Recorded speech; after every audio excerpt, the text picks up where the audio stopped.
Welcome our YouTube channel study P entertainment. स्वागत है आपका अपने YouTube channel study P entertainment पे। आज हम लोग EVS content series 8 EVS content series 08 पर्यावरण विषय वस्तु। तो आज मैं आप लोगों को बता दूं कि आज जो सीरीज 8 में मैं जो कंटेंट लेके आया हूं वो थोड़ा रिलेटेड टू 1 by 1 तो नहीं है, लेकिन आज मैंने इसको इसलिए शामिल किया है कि जितने मैं बात करूंगा उससे हर एक एग्जामिनेशन में, सीटेट के एग्जामिनेशन में सवाल पूछा जाता है।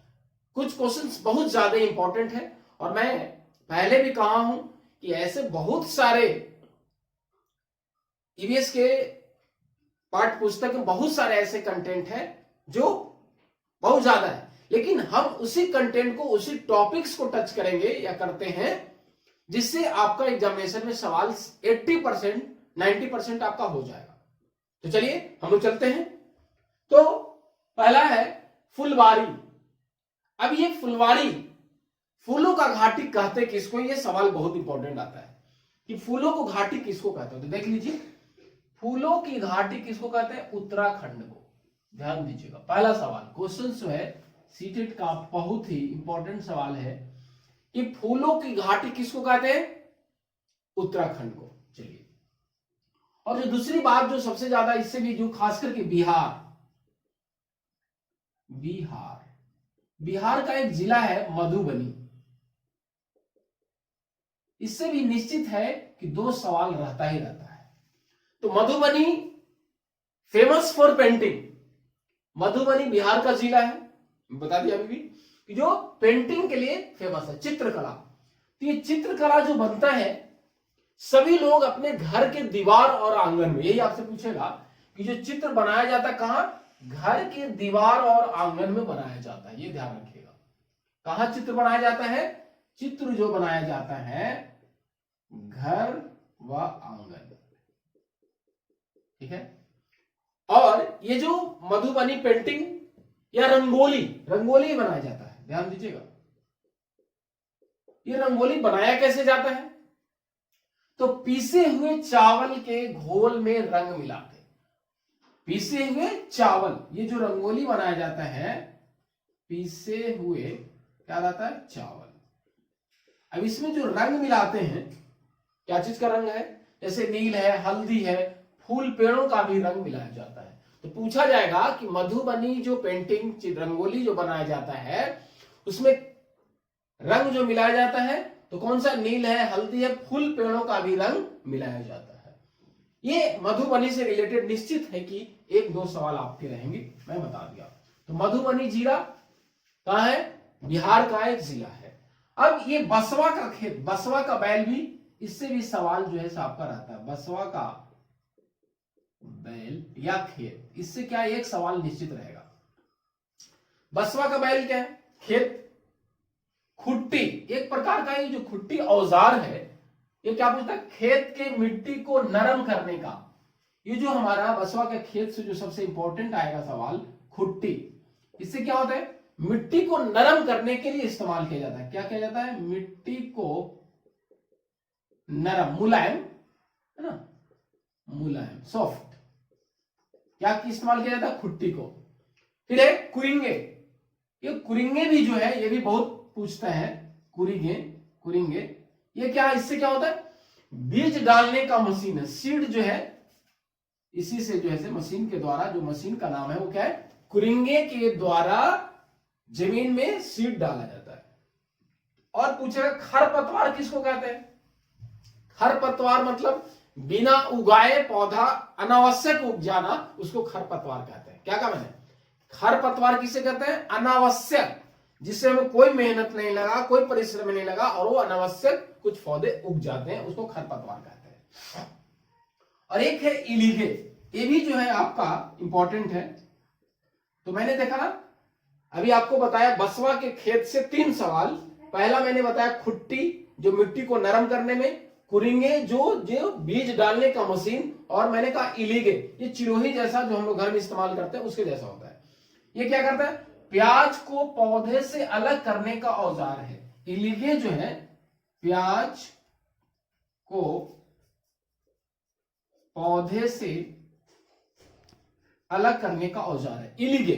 तो ये मैंने आपको बताया, खास करके मधुबनी पेंटिंग से एक सवाल और बसवा के खेत से जो दो तीन है, मैंने कहा खुट्टी, कुरिंगे, और मैंने कहा इलीगे, जो प्याज को पौधे से अलग किया जाता है। तो अब जो है आगे मैं आपको बता रहा हूं, तो देखिए अब है जो सबसे ज्यादा सवाल, ये तो मैंने बता दिया। अब ये कैसे कैसे बदलते घर, इससे भी जो है से एक सवाल रहता है कि घर कैसे बदलता है। तो इसमें मैंने आपको बताया ना कि वही क्वेश्चंस, वही टॉपिक उसका जो एक दो सवाल पूछता है। तो पूछेगा आपको कि ये गाजी खान कहां है, किस देश में है? गाजी खान ये कहां है? पाकिस्तान में, है ना? ये सवाल आपसे पूछेगा। गाजी स्थान कहां है? तो पाकिस्तान। गाजी खान पाकिस्तान में है। और यहां पे एक और सवाल जो पूछता है यहां पे कि कैसे कैसे बदलते घर, तो गोबर, यहां पे गोबर का महत्व क्या है, ये आपको यहां भी हम लोगों को भी गोबर का महत्व क्या है, जिससे हम लोग घर की लिपाई करते हैं। तो गोबर से घर की लिपाई क्यों की जाती है, ये सवाल पूछेगा आपसे। तो गोबर से घर का या दरवाजा के आगे सामने उसको लिपाई इसलिए किया जाता है कि उससे कीड़े नहीं लगते हैं। क्या मैंने कहा? देखिए, लिपाई करना, मिट्टी में कीड़े नहीं लगता है इसलिए। उसके बाद कीड़े और किसमें नहीं लगते? नीम और कीकर की लकड़ी में दीमक नहीं लगता है। किसमें? नीम का पेड़ और कीकर, इसमें क्या होता है? कीड़े नहीं लगते हैं। ध्यान दीजिएगा, इसमें कीड़े नहीं लगते हैं, ये दोनों पेड़ में। कौन कौन? नीम और कीकर में। अब इसके बाद जो सवाल पूछा जाता है, कर्नाटक के होलगुंडी गांव, तो कहेगा कि होलगुंडी जो गांव है वो कहां है? ध्यान दीजिएगा, मैंने कहा ये थोड़ा सा अटपटा लगता। होलगुंडी गांव कहां है? तो कर्नाटक में। ये ध्यान से सुनिएगा इसको, होलगुंडी कहां है? कर्नाटक में। तो क्या कहता है? ये कर्नाटक होलगुंडी गांव है। यहाँ पे बड़ों की जो पंचायत चलता है उसको भीमा संघ कहते हैं। पंचायत जो यहाँ पे लगती है उसका कहा जाता है भीमा संघ। ये भी सवाल आपसे पूछेगा, ठीक है?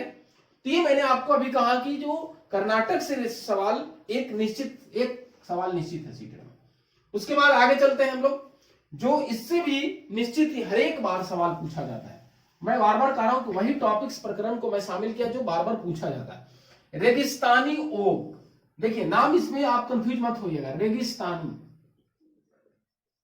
ओक ये बहुत इंपॉर्टेंट प्रकार का पेड़ है, महत्वपूर्ण है, इससे सवाल निश्चित ही रहता है। कंफ्यूज हो जाते हैं आप लोग। रेगिस्तानी ओक मतलब रेगिस्तान में होता है, नहीं ऐसा नहीं है। रेगिस्तानी ओक ये ऑस्ट्रेलिया में होती है, ऑस्ट्रेलिया में, है ना? तो अब ये ऑस्ट्रेलिया में होता है। तो अब देखिए इसकी पेड़ की जो है ऊंचाई कितना है? पेड़ ऊंचाई दीवार जितनी, दीवार जो 10 से लंबी लंबी होती है। जड़ें, इसको जो सबसे इंपॉर्टेंट है कि जड़ इसका 30 पेड़ के बराबर जो है इसकी जड़ होती है।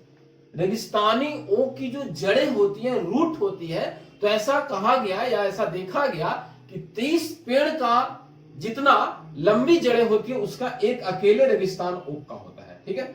और देखिए जड़ें जो है पानी की पहुंच तक चली जाती है, जड़ में पानी पहुंच जाता है। इसका जो सबसे बड़ा खासियत है, इसकी तना में पानी जो है, स्टेम में, ध्यान दीजिएगा, ये बहुत भी सीटेट में पूछता है। रेगिस्तानी ओक का जो पेड़ है उसके तने में पानी स्टोर रहता है। क्या रहता है? जमा रहता है, स्टोर। ये बहुत ही इंपॉर्टेंट बात है। क्या कहा मैंने? रेगिस्तानी ओक जो ऑस्ट्रेलिया में पाया जाता है, इसकी जड़ें बहुत ऊंची होती है ना? पेड़ ऊंची होती है और जड़ें, इतना जड़ें इसकी लंबी होती है जो 30 पेड़ के बराबर। और सबसे इंपॉर्टेंट बात, इसके तना में, स्टेम में क्या होता है? स्टोर, वाटर जो है से स्टोर होता है। और लोग इसमें एक पाइप लगा के, पतला पाइप लगा के, थिन पाइप, है ना, थिन पाइप, उस स्टेम में, जैसे ये स्टेम है, इसमें एक पाइप लगा के इस स्टेम से जो है से वाटर निकालते हैं। क्यों? क्योंकि वो पानी स्टोर है। तो ध्यान दीजिएगा, लोग तने के अंदर पतला पाइप डालकर पानी निकालते हैं। किससे? रेगिस्तानी ओक जो पेड़ है जो ऑस्ट्रेलिया में पाया जाता है, उससे हम लोग जो है से पानी निकालते हैं, पतला पाइप लगा के। यही पूछेगा आपसे, रेगिस्तानी ओक के तने में से पानी कैसे निकालते हैं? पतला पाइप लगाकर उसे पानी निकालते हैं। ये आपसे पूछ गया। अब एक और सवाल है, बरगद का पेड़। बरगद का पेड़, तो बरगद का पेड़ का खासियत है कि इसका भी आप देखे होंगे कि लीफ से जो जड़ें निकलती है वो पूरी लटकी हुई रहती है। उसकी खासियत क्या है? देख लीजिए, बरगद का पेड़, जड़े से टहनियां निकलती है। जड़े से क्या निकलती है? टहनियां निकलती है। आप देखे हो लटके हुए देखते हैं, जो बड़े होकर जमीन के अंदर चले जाते हैं और पेड़ को सहारा देती है। क्या करता है ये? पेड़ को सपोर्ट करता है, सपोर्ट, सहारा। मैंने क्या कहा कि बरगद का पेड़ जड़े से, रूट से टहनियां निकलती है जो बड़े होकर जमीन के, जैसे ये पेड़ है हमारा, ऐसे पेड़ रहता है, ये टहनियां निकल के ऐसे ऐसे यहां जमीन में आ जाती है। और जमीन में ये पेड़, इसकी जो टहनियां है जमीन में आने से क्या होता है? क्या करता है? सहारा देता है, पेड़ को सहारा देता है। कौन?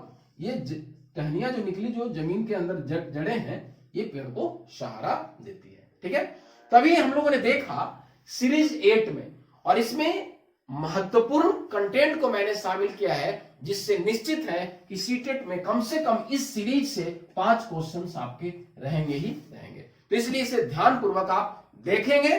धन्यवाद।